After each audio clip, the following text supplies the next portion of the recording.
Okay. So, have you guys ever noticed someone tapping their foot or rubbing their arm during a conversation? This is a perfect example of kinesics.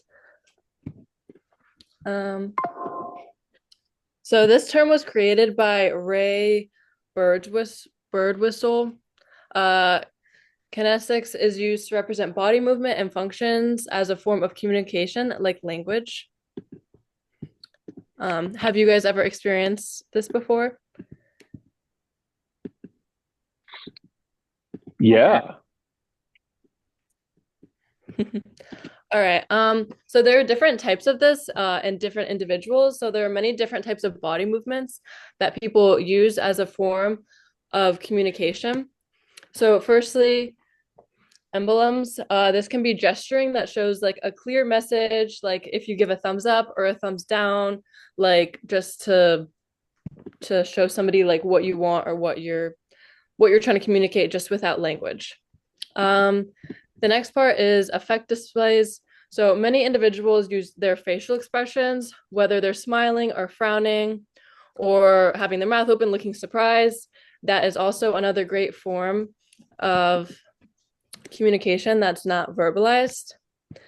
So the regulators, so these are movements that have meaning in conversation, like if you're shaking your hands or moving them or just using them to like describe like what you're talking about. That is another great example. And then adapters. So those are unpremeditated motions, like something that you like that your body just happens to do that you like didn't specifically like want it to do. Like if you're anxious before a test, and I know sometimes like my like leg will shake before I take a test if I'm like anxious about it, or twirling your hair, or even tapping your foot. So in interviews, like different like real life examples, like in like within your motions. A good example is like if you're having if you're like talking to somebody and you begin to lean in instead of leaning back and you really maintain eye contact. Those are both great indicators of convert like movements with your body that like communicate. Um, in sports, broadcasters they'll talk over the loudspeakers often when they notice like a player's body language, um, like and communicate that just for like everybody to really understand what's going on with them. So you can learn a lot from someone's body language just by like being near them and seeing like what certain like movements they like have, like whether they like intend to make them or not, and just little like ticks. So basically, it occurs in everybody's life. Kinesics in personal interactions, sports, interviews, in media, really in your everyday lives. You have like little movements. Maybe you don't even notice it like me right now. I talk with my hands and I gesture a lot when I'm trying to explain things or get people to really understand a certain topic. Um, so being able to understand different body movements can help you understand someone's like intentions and some of their like emotions that they're having while you're in conversation with them. So next time, I really encourage you guys to see if you can spot one of these different signs that someone is making, and that is an example of kinesis when you are talking with them. So, Crystal, have you what is your topic about? Well, Madeline, first I want to say thank you for sharing that presentation on kinesis. I'm going to talk to you about paralanguage. And it's very interesting. Paralanguage is very interesting. It is non-vocal language. Oh, The things that we don't say, but we can see. And this language makes us feel emotion or gets us to think, get our gears grinding. Um, Something very interesting. Paralanguage was formed and founded in 1950 by George L. Traeger. And what makes it even more interesting is that he's from Newark, New Jersey, and he studied at Rutgers. Paralanguage is a really interesting tool. We use it every day. The key components include pitch, volume, rate, pauses and silence, vocal fillers, and even tone.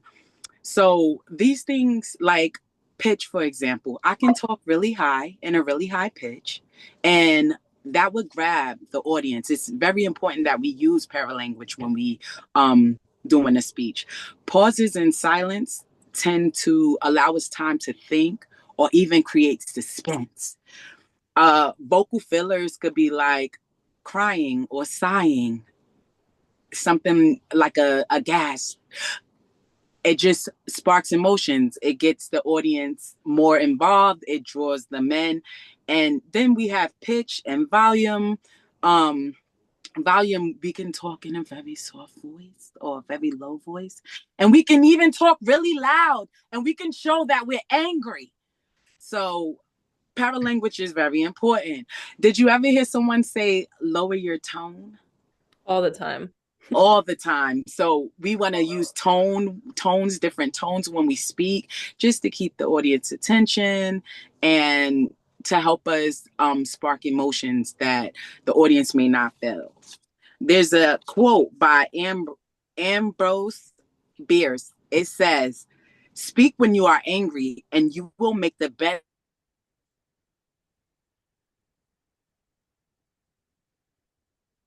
Ambrose Bierce, and I can relate to that I'm sorry, quote could you in a repeat way that? I didn't that, hear that last part about the quote you were about to give.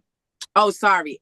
That quote was, "Speak when you are angry, and you will make the best speech you will ever regret." I agree with that. I agree with that. Have you ever tried talking to someone while you were angry? It just changes your tone, it changes your volume, it changes your pitch. Everything is altered when you are angry. Another thing that we can talk about is digital communication. We use paralanguage in digital communication. Did you know that caps lock is a form of digital communication? Have you ever received a text message in full caps locks? What about emojis or even repeated letters? If I sent you a text message that said, "Hey," or if I sent you a text message that said, "Hey," it just expresses so much more emotion behind it. And just to tie it all up, paralanguage is a powerful form of communication, a powerful tool. It like pitch, tones, and volumes allow the speaker to show emphasis when delivering a speech. Speech rate and pause show excitement or sadness, creating suspense for the audience while giving the audience time to process information, while nonverbal vocal sounds show that not just words are meaningful or even a sigh. And all these components help shape how messages are interpreted. And that leaves it to you, Jared. I'll take it from here. Proxemics is the study of how humans use space and the effects population density has on behavior, communication, and social interaction. According to cultural anthropologist Edward T. Hall, proxemics is a valuable tool for evaluating how people interact with each other in daily life, the organization of space in buildings, and the layout of towns and cities. A 2007 study found that personal space preferences regarding strangers ranged from more than 120 centimeters in Romania, Hungary, Saudi Arabia, and less than 90 centimeters in Argentina, Peru, and Bulgaria. Proxemics is uncovered through observation and is influenced by culture. Distance forms space. The space within intimate distance and personal distance is called personal space. The space within personal distance and social distance is called social space. The space within public distance is called public space. People tend to feel discomfort, anger, or anxiety when their personal space is being violated. Intimate zones are reserved for close friends, lovers, children, and close family members. The further the distance of a zone is from a person indicates how that person perceives a relationship. Entering someone's personal space signals familiarity and sometimes intimacy. Psychologically disturbing situations, such as being stuck in a crowded elevator, have become accepted as a fact of modern life. Did you know that? Your personal That's space sorry, never that was leaves very you. interesting. Sorry. Your personal space never leaves you. It's always with you. It follows you around everywhere you go. You don't have to worry about losing your personal space. You can rest safe and secure knowing that you will always have your personal space. That's what people like about personal space. According to Hall, the cultural anthropologist, body spacing and posture are unintentional reactions to sensory fluctuations, such as the tone of someone's voice. Hall used biometric concepts to related to the human senses such as sight, taste, touch, smell, and hearing, to explain ways people connect to space. Examples of this include how close people are to touching, how they are touching, such as caressing or whatever, the amount of eye contact, body heat, odor, and vocal effort are all examples of nonverbal communication. Territories are areas which a person can claim to belong to them. People have a habit of defending their territories. Public territories are free to enter. Home territories are areas over which individuals can exercise the most control. Body territory is a space immediately surrounding us.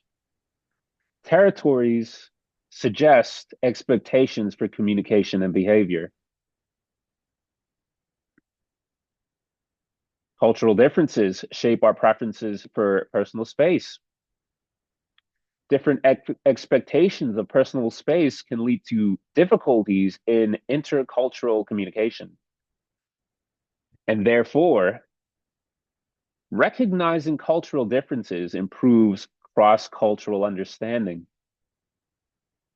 People make exceptions to their space requirements depending on a greater degree of trust and personal knowledge. Socioeconomic status also contributes to a person's expectations regarding personal space. The higher the status, the more space they tend to demand. Men typically use more personal space than women, and most humans have developed a sense of how much personal space they need by age 12. Proxemics has applications in architecture, psychology, cinema, education, virtual environments, and robotics. During the COVID-19 pandemic, many countries enforce social distancing. Proxemics may help explain the social effects of the changes in levels of trust. And that's all for proxemics. Would you like to conclude, or shall I? So thank you, Jared, for sharing. I know you guys heard of the quote, you only live once, but it's for, I'm sorry, you only live once, but if you do it right, once is enough. That quote came from Mae West. She was a playwright, singer, and an actress and screenwriter. And I only bring her up.